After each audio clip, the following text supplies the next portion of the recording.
make sense. Come on, make it, baby. Make it, baby. Make it make sense. Come on, make it, make it.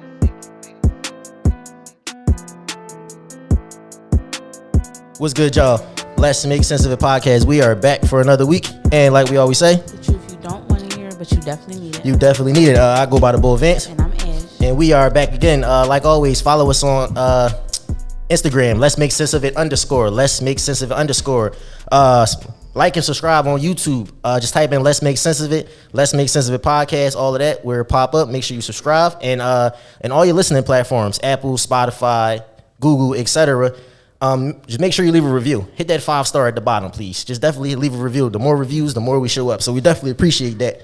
And for merch, we got new merch out too. Make sure y'all hit letsmakesenseofitpodcast.com, or y'all can get with us. Either or.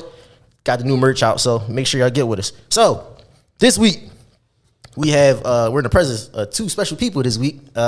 We get to just use a little get a little bit of y'all time this week. From the Philly Truce. Why don't you go ahead and introduce yourself?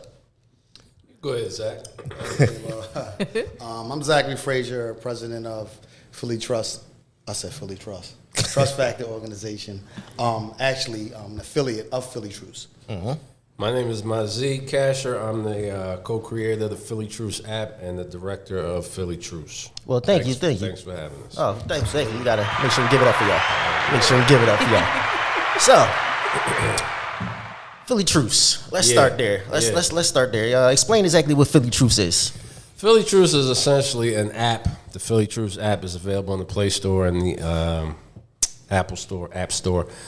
And it's essentially a tool for our community to give and receive help, specifically and particularly around gun violence intervention.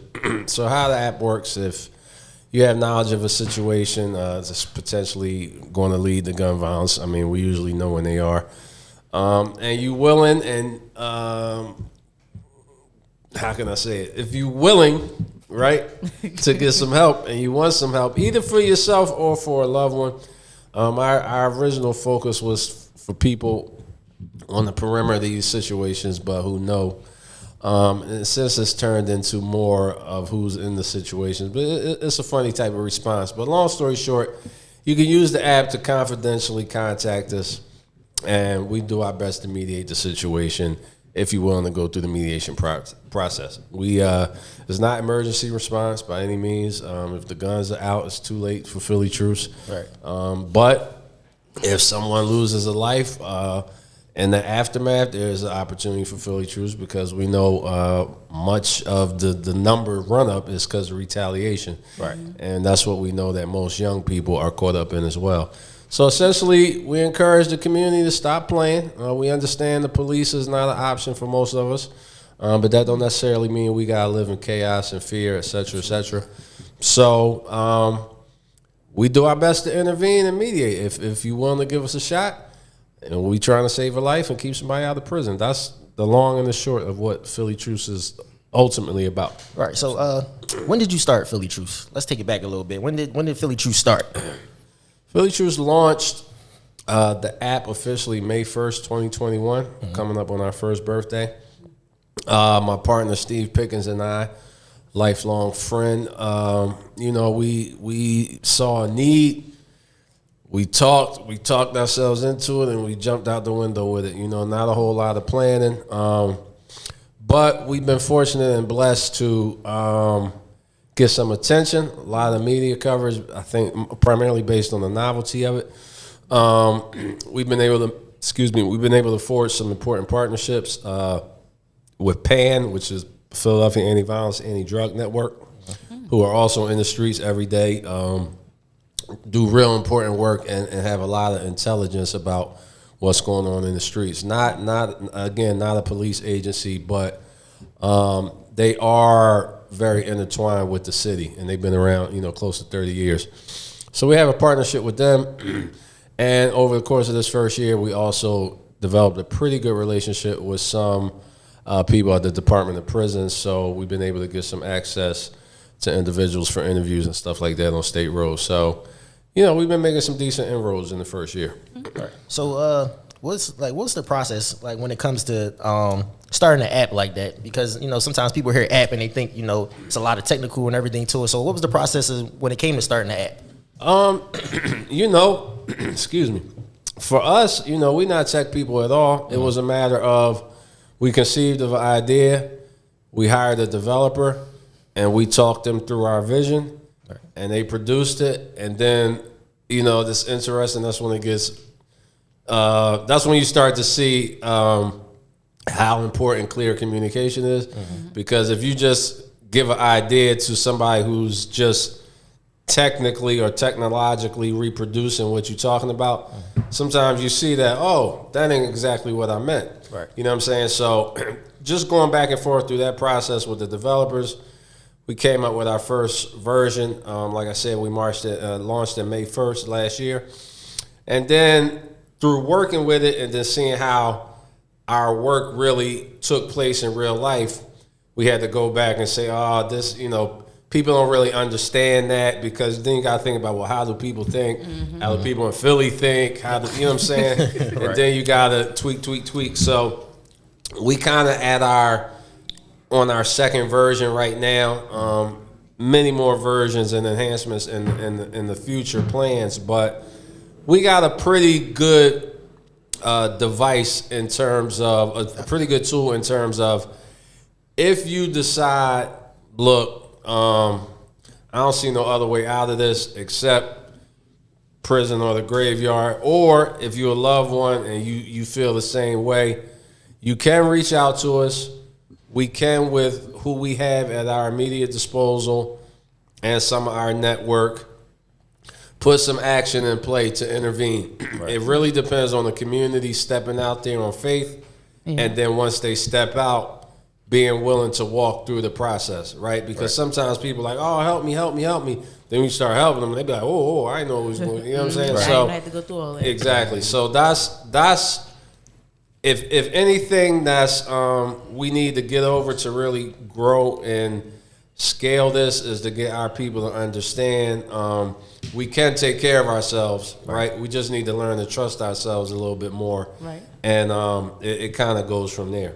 All right. Now, I'm going to get back to you, but Zach. Hey. So, you're a mentor, right? Absolutely. Go ahead and explain your role when it comes to your particular organization, I would say. Trust Factor organization basically is what it says. Is trust. Mm-hmm. As he just explained, in the community itself, we don't trust one another. Right. And me growing up in the trauma, that I grew up in dysfunctional family on both sides. When you have certain things that go on with you, consistent trauma, you're going to lose trust. Right. And that's for the parents, that's for the aunts, the uncles, whatever that may be. And what I'm noticing is that these kids have lost trust for their parents. For the people that are supposed to protect them is the people that are actually hurting them. Right. And that's the hard part about, having that trust factor in place, is because now we have to first earn the trust of the children to get any information from them to be able to help them. Mm-hmm. So imagine what you're going through, the process of that. Right. Trying to get them to say, listen, I've been beaten, because you got to think about it. Back in the day, you didn't eat. Your mom and dad would tell you, you better not tell nobody we ain't had nothing to eat in the house. Don't go over there telling nobody all our business in the house. Right. And it's like, listen, you just put a child in a very bad spot. The child's hungry. This child can't even go to their grandparents and say that they're hungry. Mm-hmm. Because now they're in trouble if they go home, because the grandmom's going to say, why you not feeding my child? Mm-hmm. That's trust loss. Mm. Yeah. You understand what I'm saying? Right. So now you got me, this guy out in the street that come over and he's trying to really help these children. And it's like, listen, man, what's going on with you? Think about all the other elements that I have to get through to get to these kids to make them say, I'm hungry. Mm-hmm. Right.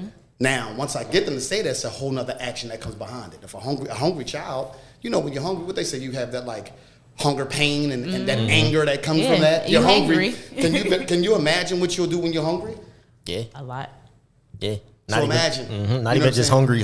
Just you could be hungry on this money hungry too. Exactly. And now you got it. So now we're looking at all of these different elements, and I can go on and on about it. Mm-hmm. My thing is to build that trust, because I need them to understand that what you give me, you have to give me the truth so I can help you. You know, that's the only way that we get through this. I need you to understand that you have to give me the truth. The reason why I know so much about that is because I was one of those kids. Right. You understand what I'm saying? Yeah. So that's where it comes from. You don't get a PhD from this. Please, doctors, stop with the, oh, I'm Dr. such and such and all that. Great. I don't need that because my experience is more than a degree. Yeah. You understand what I'm saying? So when I go to these kids, I'm going to them genuine, and I'm telling them, I'm not going, you know, oh, I did 5 years in jail. Oh, I did 4 years. I'm not battling with these kids about that. I don't care nothing about that. What I care about is how do we get to you to be the best that you can be and turn your trauma into triumph. That's where we're going with this thing. So we have a Build a Man part of it that actually helps where the kids get to utilize their hand skills to see where they can actually go. That's you know, good. Right. I'm a union carpenter. Right. You know, so I mean, you know, he knows that. That's My boss. guy. You know what I mean? So with that being said, we want our children to be able to get that skill that a lot of us didn't know about. You know, the carpentry, being a union carpenter, or you know, something like that. In our community, that wasn't big. That wasn't talked about. You know, so I'm calling out for, you know, the carpenters in the neighborhoods that can actually give the kids to help them with the skill. Right. You know, to be able to help these kids to help them out, let them see. Some of these kids might want to really do this, might want to be carpenters. You never know. But let's give them that option, because what we know now is that none of them don't want to go to school. A lot of them don't want to go to school. Right. So we need to give them something else other than, you know, kindergarten through 12th grade, and they're saying, I don't want college. Right. So you get to look at things from the opposite side of things, because you know sometimes, especially black minorities, they're automatically animals. They're savages. Wow. Yeah. They're this, they're that, but you actually get to see the other side of them. So how do you said trust, which is a big thing. How do you get that how do you get them to come down to basically, or how do you come down to their level so they understand, you know, the thing about it is you're not funny. just another person coming along trying to tell them. You Get clout for it. Right. Basically. I love it. You know, the thing is, they have to be able to identify. So, a person my age may look at me and say, oh, well, he dresses young. I just like fashion. But what it is that the kids like how I dress. That's almost something immediate that they go after. Oh, I like his sneakers. You have to play a manipulation game with these kids at some point. And when you go to these kids with a 3-piece suit on and you're a principal of a school and you're trying to tell them this thing in school, guess what they're saying? My father does not dress like that when I see him. If I get to see my father, I know he doesn't dress like that. So it's a disconnect from the beginning. Yeah. Because that's not what they see when they're home or in their communities. They don't see men in suits. Right. So it's a disconnect from the beginning. When they see me, it's almost like oh, he cool. Now I get a chance to be able to say, okay, cool. They let me in a little. I see a little window. Right. You know what I mean? And now we talk about that little window that we have open. Well, you got on the Jordan 1s. Oh, yeah, man. Yeah, they nice. I like them. When they come out. And I remember they came out in like 85. Man, I had the first, you know what I mean, the Jordan 1s. Right. Now after that, you get a comfort with them. And now they want to start talking a little more. And what you do is you make them understand that I'm not here as the system. Right. I'm here to change what the system has done to you, because I've understood it, because I've been a person that's been in your shoes. Right. How long have you been a mentor? Right now, to be honest with you, it's probably been about a year. What made you want to become a mentor? You know, sometimes people, they see problems in the community and they just like hands off. They don't want to talk. They want to put their foot actually into it. Right. They think moving is the option. Like, I'll just move out of here and then leave the problems behind. At some point in time, I actually thought the same way too. Like, you know, get to that dollar amount that'll allow you to move out the hood. You know what I mean? And escape it all. But what I understood was I still will be leaving children that if you want to be honest, this is how I think about it. If you're a black man and you're a black man, meaning that you're responsible, you still have a responsibility to every black young boy that's in this city right now, that's in this world. Right. You know what I mean? Because we still have to parent those that aren't being parented. We have that responsibility. I mean, we're not saying that we're going to be great at it, but collectively, what I don't have, Mazzie may have. Right. So when we double team him and tag team him the way we do, the things that I miss, he gets. And it's like, okay, well, Zach, listen, I got it on this end. You know, he has certain, you know, criteria when it comes down to, you know, education that I don't have. But I got certain street credibility that he don't have. It works. Right. It works. How did y'all two link up? We met at an event probably two months ago, maybe. It was, Bilal Qayyum, kind of OG community activist, called some different groups together and wanted to discuss some things. Zach was there, we were there, a bunch of other people were there. And Zach and my partner, Steve, actually struck up a conversation. And it kind of just went from there. Pretty natural attraction or commonalities or however you want to say it. And we just kind of been vibing since then. Done quite a few talks together. Been in a few schools, few assemblies, few after-school programs. And Great outcome. Yeah. Great outcome. Just kind of naturally like that clicked organic like that. vibe. You know what I mean? Right. Kind of like one of the pieces that was, like I said, something that I could have brought to the table that he looked at and said, you know what, it's a pretty good piece we could bring in. Like, it works. You know what I mean? And I think that one thing I'm gonna tell you is he definitely makes sure the I's is dotted and the T's is crossed. Right. When to places, man. He's very like he puts his work in. He studies. You know what I mean? And it works for us. Works for us all. He kind of all has us like in a militant sense, almost, man. Like I'm serious. He does it. You know what I mean? So I appreciate what he does, man. He definitely no nonsense when it comes down to making sure we Let's get. try to be efficient. I don't know. Militant. The heck is a militant. So it seems like y'all come from two different backgrounds. How did y'all mesh so well? I think the two different backgrounds. Just the two different backgrounds. Being honest, like I wasn't gonna go to him and say I have a doctorate degree and I know certain, and he wasn't gonna come to me and say he got 2 45s in his closet that he waiting to use. Right. We weren't gonna do that. You got to take on the dresser. Right. You know what I'm saying? Some people do things like they'll try to be that other person kind of to make him feel comfortable with being with them. You know what I mean? And I'm looking at it like that's why the kids don't trust us, because we'll try to be what we aren't to be accepted in a society that don't want us. So my thing is be you and accept yourself. And I think that'll get you probably to wherever you want to go. Yeah. Right. All right. So Philly Truce Day is coming up. Exactly. Break that down for us. Philly Truce Day is actually the second annual Philly Truce Day. People calling it the first, but when we launched on last year, Councilmember Kenyatta Johnson rallied for us to get a proclamation. Big ups to Councilman. May 8th is Philly Truce Day in the city of Philadelphia.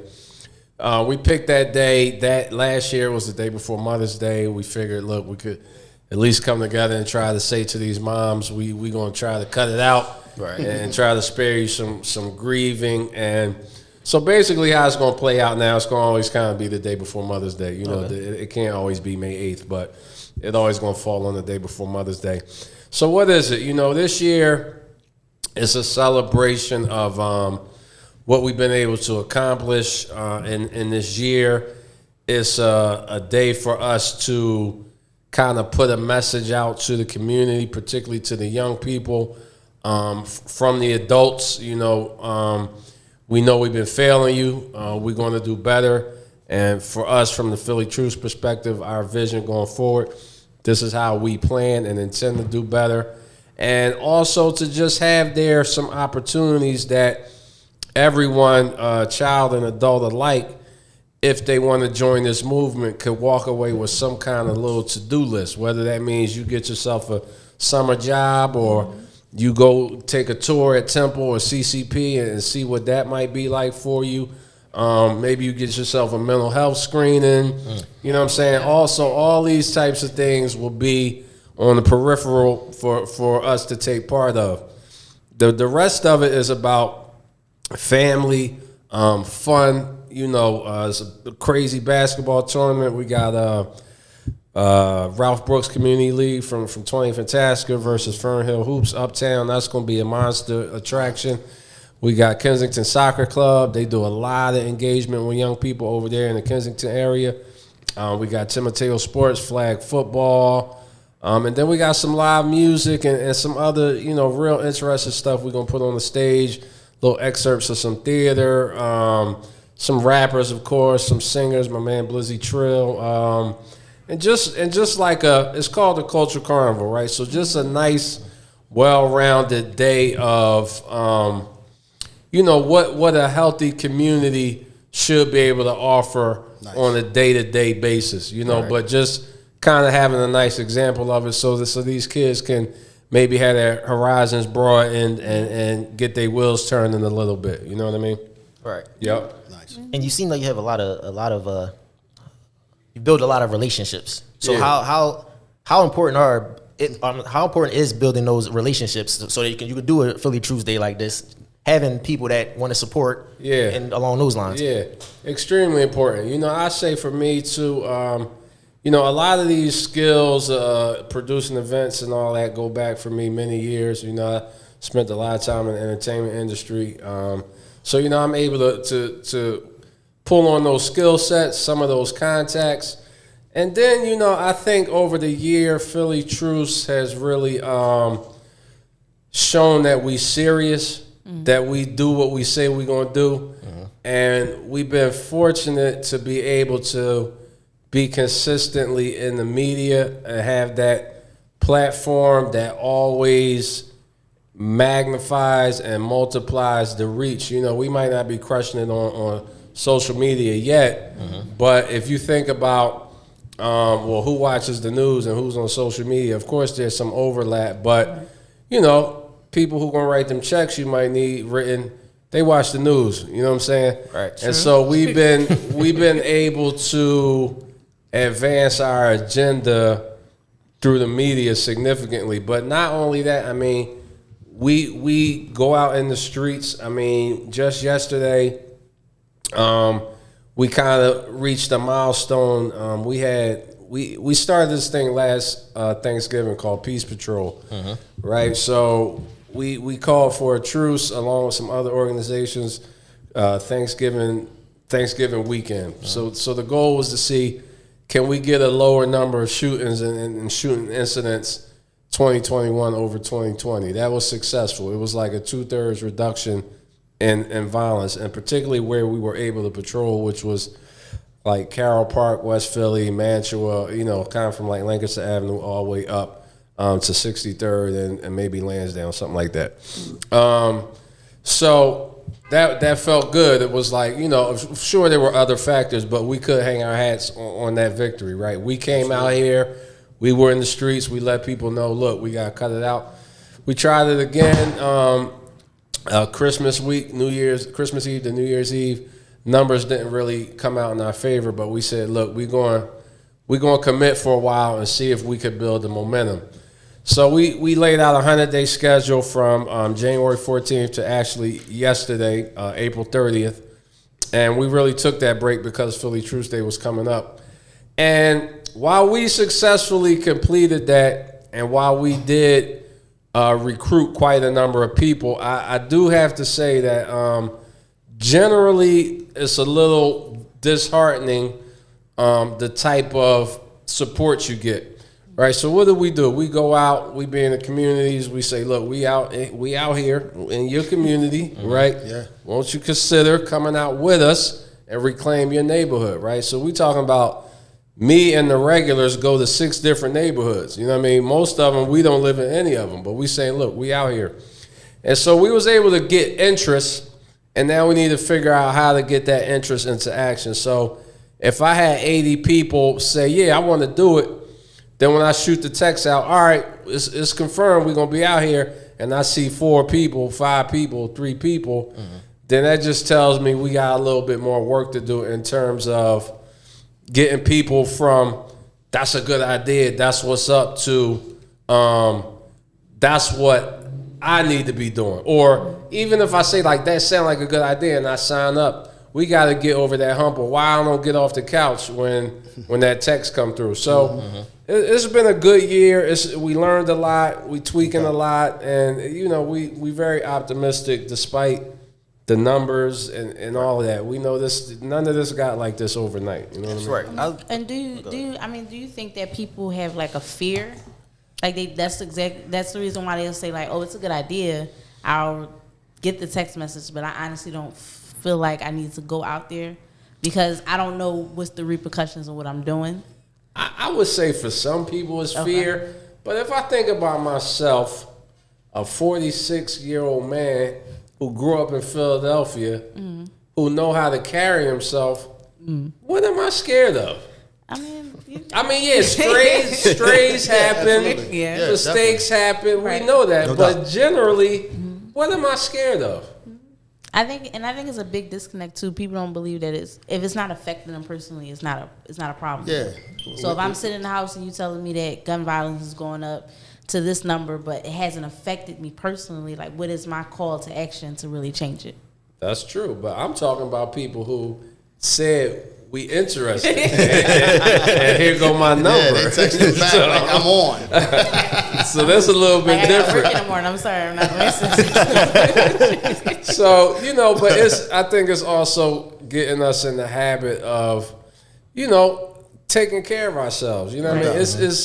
It's not that the police and all that don't have a part, and it's not that there's not, neglect and dereliction on the part of the government. All that exists, but it's a simple analogy I like to use. Like, if one of us spill one of these drinks in here, we ain't gonna wait for somebody to come in here and mop it up. We in here. So these are kids. I'm gonna tell you something. Yeah. Mazzie said to me. Sorry to cut you off, brother. He said something to me one day that was huge. I remember when I was younger, and if a person came in your community, which was our community, they threw a rock and bust Miss Gray's window. Right. We chased them down like, nah, you bust Miss Gray's window. Go with your parents, or nah, you can't do that. You got to get that fixed. Right. We might even rough them up. That was our community, and we understood who Miss Gray was. She was there since however long. We ran the streets with her grandchildren. You know what I mean? A kid was hurt by someone. We found out who that person was, and we went and the community did what they were supposed to do to make sure that never happened again. And if it did, we handled it. The problem now is that everybody keeps saying how they don't want the police, right? The police. And we're saying, okay, we don't want the police in our community. Then Mazzie said something to me that was paramount. He said, well, then be the fucking police. I don't know if I said Like, that. no, you know what I mean? Like, be the police. Be them. Like not literally go get a damn uniform and sign up the cop, but start policing your own neighborhood again. Why aren't we doing this? Babies raising babies. You know what I mean? Like, because now at this point, it's like, okay, what happens now? Now, at this point, it's like, okay, you're calling out and saying, well, such and such guy has guns, and every other night I'm hearing gunshots. It's like, okay, cool, we hear every other night you're having gunshots. Did you tell anybody? No. You know who it is? Yes. Did you tell anybody? No. So it's like, well, then the gunshots is going to keep going.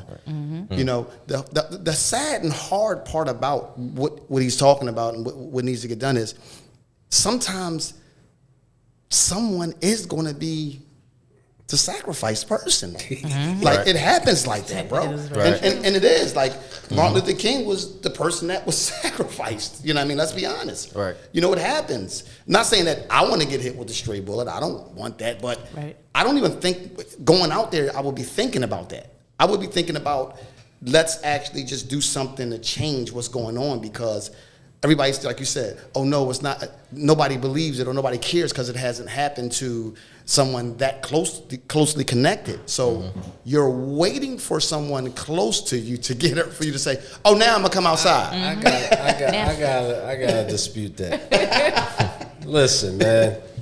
I don't know the number now, but I know at the end of last year, when we had 562, and the year before we had 500, 6,000 people got shot in 24 months. That's crazy. 6,000 people. 1,000 of them died. 6,000 got shot that we know about, that got reported, that the cops know about. Right.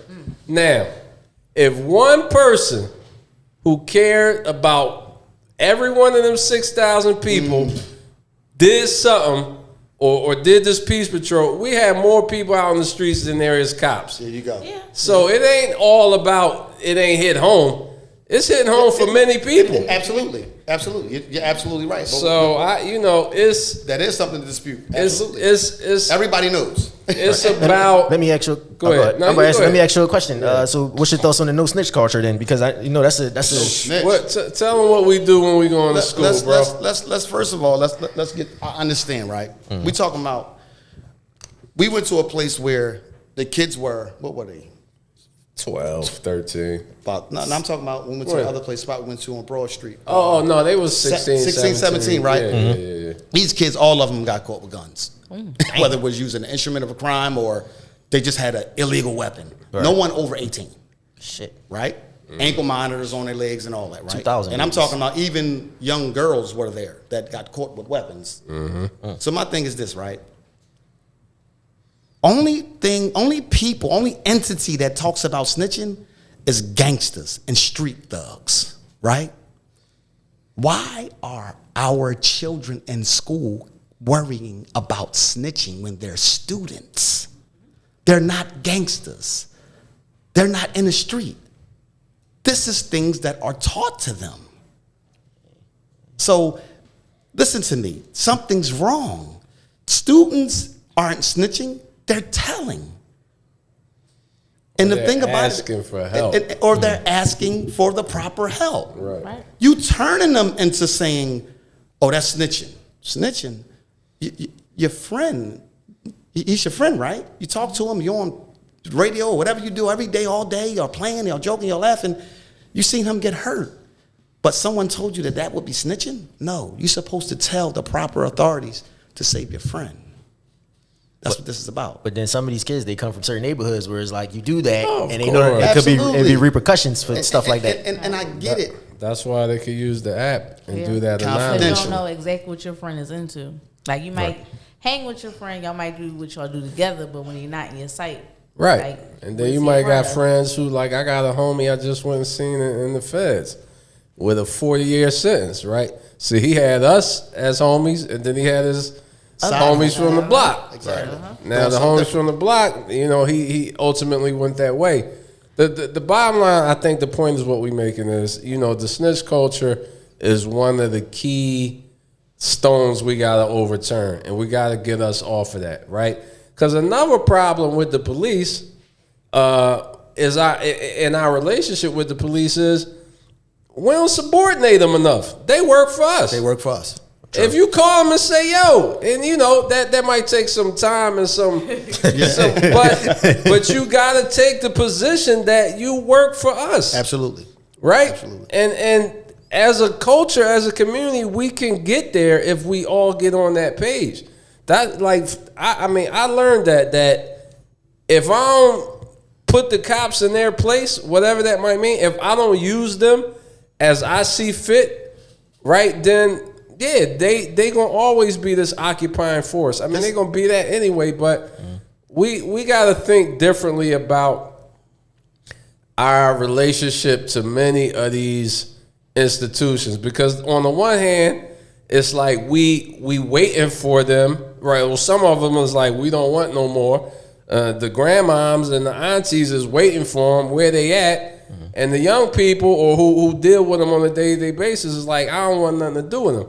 So we got a dysfunctional relationship with the city government, with the police, but that's because we got a dysfunctional relationship with ourselves. Absolutely. So once we unified enough to say, look, we ain't putting up with X, Y, and Z, and we can stand on that and be okay with what come with that, it'll change. I mean, we talking about generational work here, but it definitely could be done. Exactly. And Go ahead. the crazy part about it is you'll get someone that'll call the cops about a dog's been hit by a car. But you're not calling the cops about something that you know of that could potentially kill someone in your neighborhood because they have a beef ongoing that you've heard that one of these guys is going to kill each other. Like, so the dog was more important than your neighbor. Wow, that's big. Why do you think the young black man or the black man in general is so feared in America? That's physical aggression. Definitely. You know what I mean? That's well, yeah. I mean, come on now. I mean, But they put that out there. Right, that's a meaning. They put that out there as that. That is the beginning.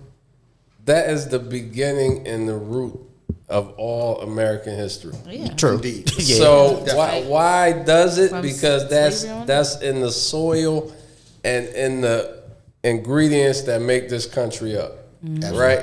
So yeah, that right there for me, it's like in my mind it works like this. You know, first, black people just take responsibility. We know racism. We know this. We know that. Right? We know we got to do 2-3 times better. Let's put all that on pause for a minute and just let's look in the mirror and say where are we perpetuating this stuff? Where are we negligent? Because if your problem depends on somebody else changing, you ain't gonna never have no solution. Absolutely not. Right. You know what I'm saying? Once we get good with ourselves and with each other, then we can address all that. And I think as we evolve, we see that happening. You see black people talking about mental health. You see people talking about therapy. You see us more in the financial literacy. Like we got all these threads. And the truth is, we may not ever be able to pull them all together because everybody don't identify their blackness the same way. Or everybody don't identify as being part of the struggle. But unless and until we get to a point where, okay, you might look at some white people. One might be on Kensington Avenue. One might be up here in the penthouse in Liberty One, right? Yeah.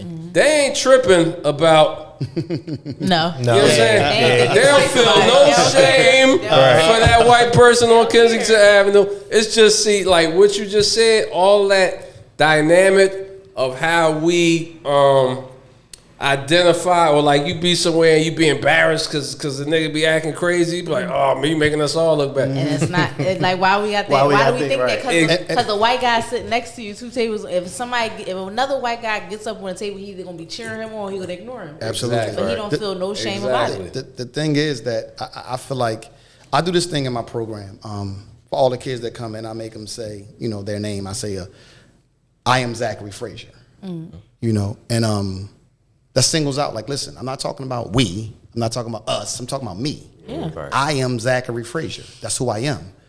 You know, and my thing is to identify that I have to take care of myself first. All right. That's what this is about, you know, because we all need help. But at the same token, how am I saying I'm going to go help someone if I need help myself? Right. And the help that I need is major.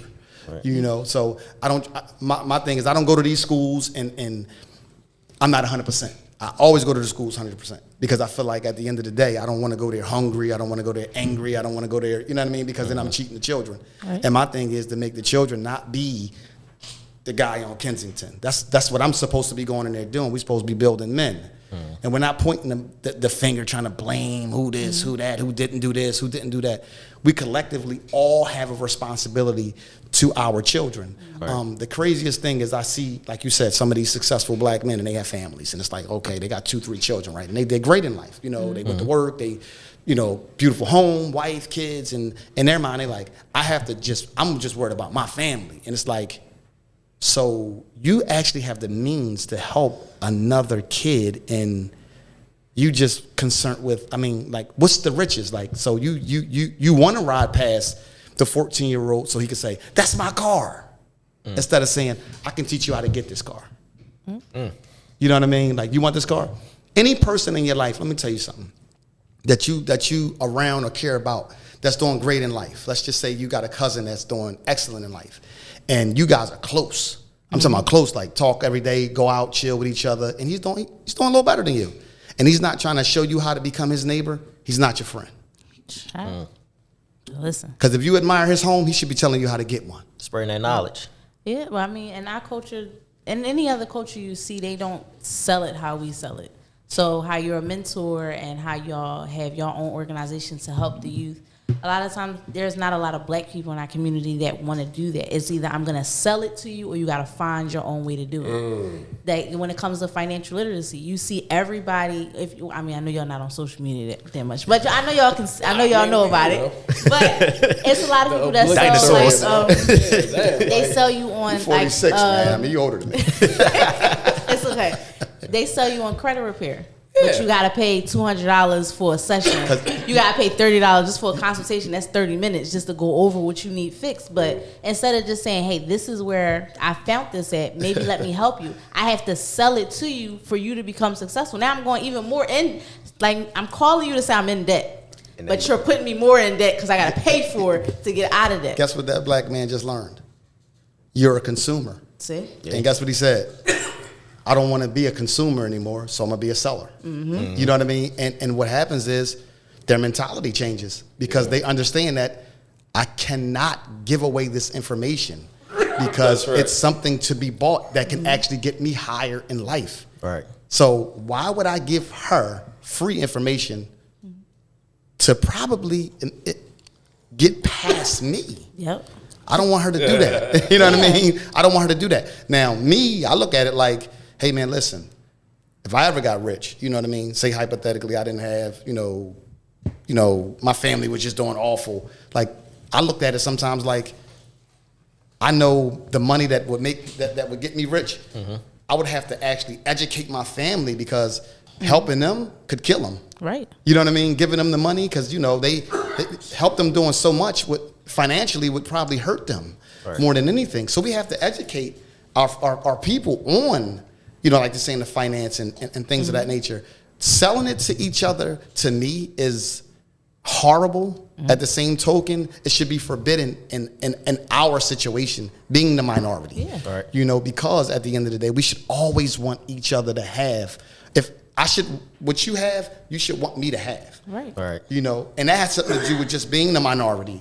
You know, why should you want me? Now, I'm not saying like carnal things like, okay, he has a Benz, I should be getting a Benz. No, I mean, I get that. I want a you know, 750 credit score. there you go. You know what I mean? Something Exactly. like that. But once they've got, and the funny part is, the people that does that has gotten around other people, probably of a different nationality, that explained to them how to do these things, and told them that your own people are the consumers of this. Right. They explained how to market this to their consumers, which is us. Yeah.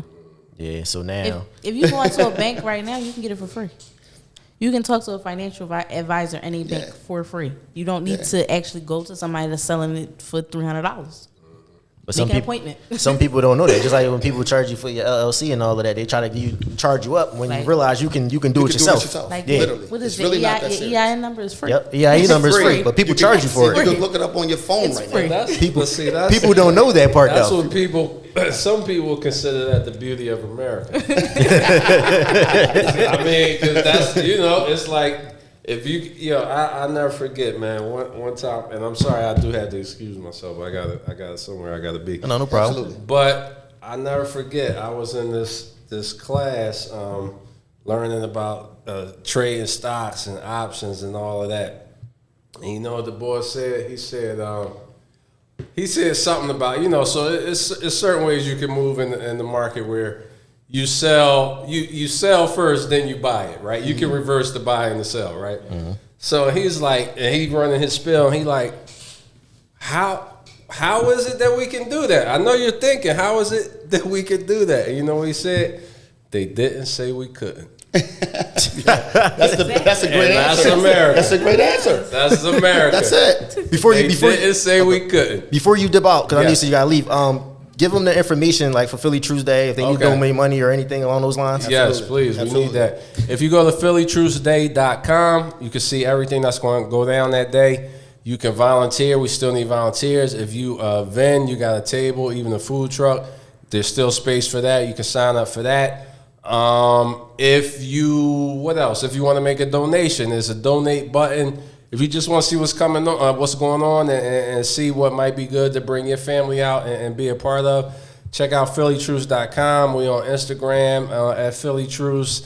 And yeah, we could use donations of money, of time, and Manpower. and just and love. Listen, man, That's right. we trying to, for this day, we want to put all the young people in the middle and Hug 'em. circle around them That's as right, a hug 'em. community That's right. and let them know, look, we're gonna do better for you. We understand that you dealing with things that's above your level and you doing the best you can with what you've been given.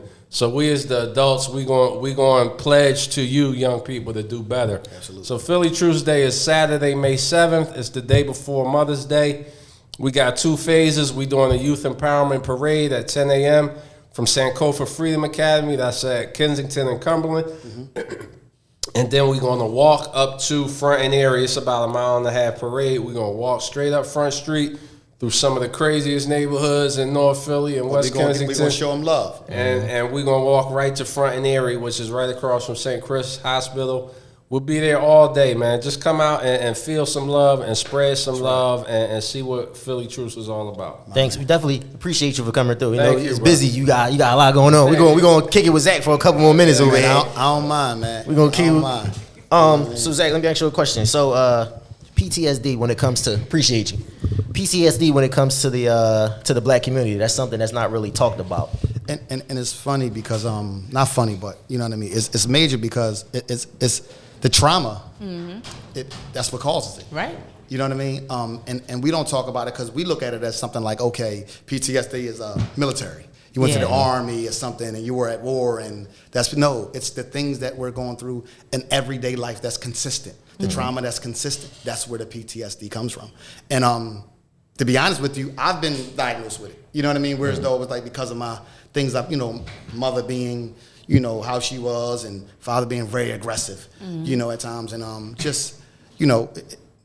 we've gotten that beating your child kind of syndrome. What we don't understand is like, that's a slavery mentality. The master beat the slave to kind of make that slave do what he wanted them to do, through the fear.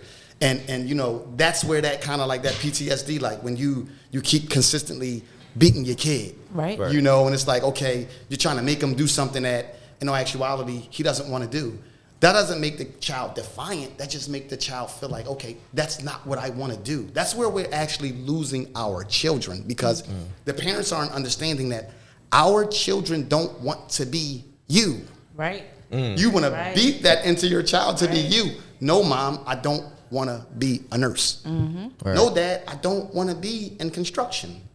And then our parents is looking at it like, well, you got to do something because at the end of the day, you need to understand you got to take care of yourself out here in this world. And it's like, okay, because America made you think that you go to work, you work 40 hours, and you buy this house and this car, and you live this life, and you die.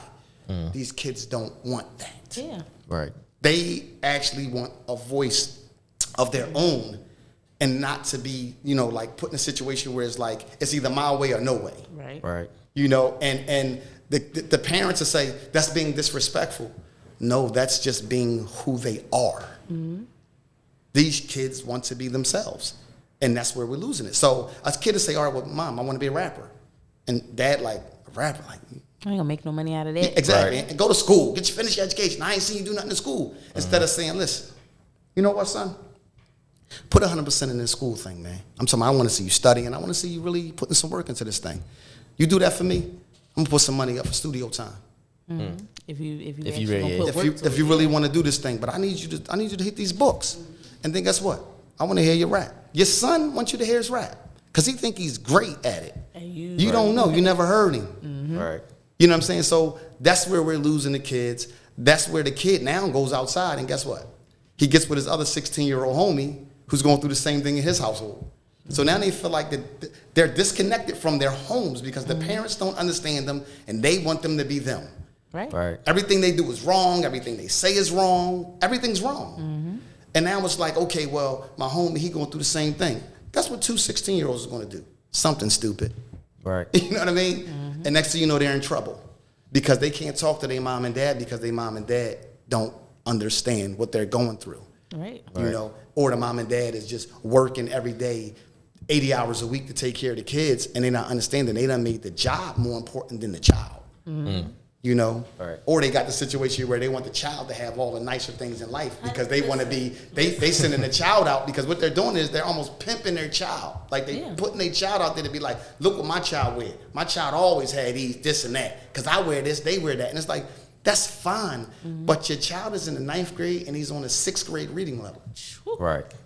Say that again. But he does have on the Balenciagas though. Say he it. stay fly. He stay fly. He can't read though. He can't spell Balenciaga. He can't spell. He don't even know what they are. Now guess what? That's more of the child being the fall. You know what I mean? The child's being the fall for the parent. Because now it's like, what do we do now? How do we rebuild this? So now the child's in a certain grade and we have this, no child left behind thing that we do. So your child may finish school. He may get the diploma. He ain't learning. But But he didn't learn a damn thing. Right. You know, my process for that is, I feel like this. If you have 20 students in the classroom, 25, I don't know how large a classroom it is anymore. 25 students, you're in social studies. 17 of them got it right. You know what I mean? You have this 8 students that didn't get it. And you just let them go. You just let them go. Nah, those 17 that got it right, tell them to tutor them other kids that got it wrong. That's how you build friendship. That's how you build trust. And that's how you get us out of that crab in the barrel syndrome that we have. All right. Because these kids need to know that when we're in school and out of school, we a family. Yeah. We help each other get past. We help each other get by.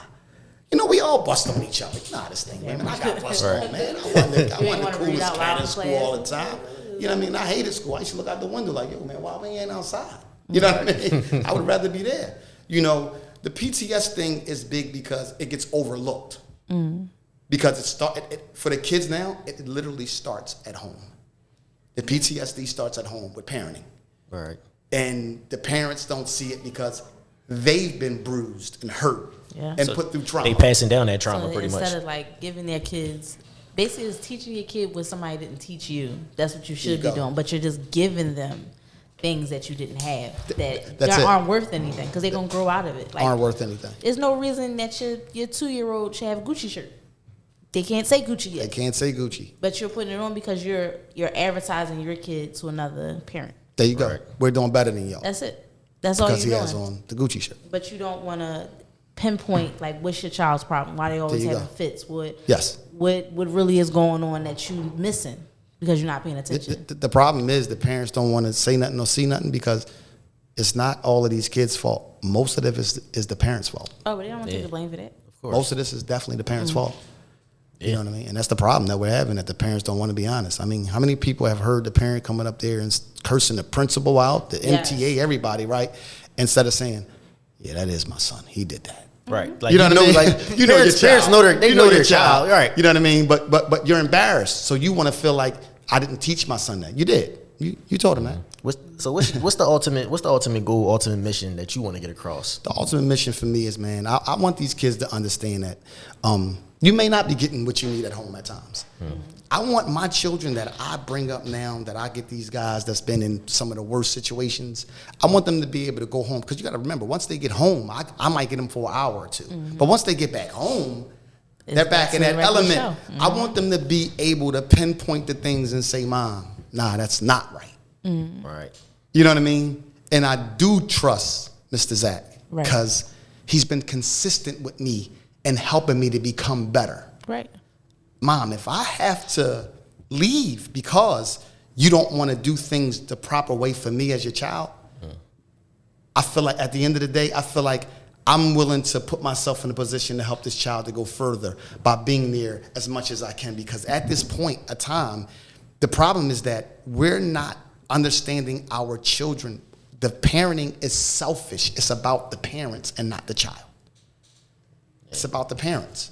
Everybody wants what they want and not understanding that these kids, once they get to the 8, and I'm not even gonna say 18 because at 18 they're still kids. You know what I mean? So at 21, I still like most of them are still children. You know what I mean? You know, so my thing is we need to consistently understand that these kids need as much love and hugs and kisses and everything that they need, that they could get. And it's still that village that we're missing that we need to put back in place. Right. You know, grandma, be grandma. I understand you want to be yaya and me, and that's great. But at this point in time, we need grandma. Yeah. We need grandma. Definitely. We need that comfort from that elder. Definitely. We need But that. I feel as we don't have that many elders anymore because Yeah, now the oldest grandma is 46. Yeah. She still want to live her life, like, you know, get it. she not that grandmom yet. So it's now you got to go to great grandma. Great grandma might not be nothing but 50s. Yeah, Yeah, you like, you never know. Well, you're not getting that grandma, with the chunky Yeah. arms that got the apron Big mama. on. Yeah, Big you mama. ain't getting Big Big Mama. mama. No more. You're not Sunday getting cooking it. and all There that. you That's go. over. Yeah. But guess what? I'm gonna tell you this much. I'm gonna be here. I'm for the kids. I feel like at the end of the day, we need to help these kids to understand that they do have a voice. We are listening, and we're here to actually help them in the direction that they need to go. Let them hear them.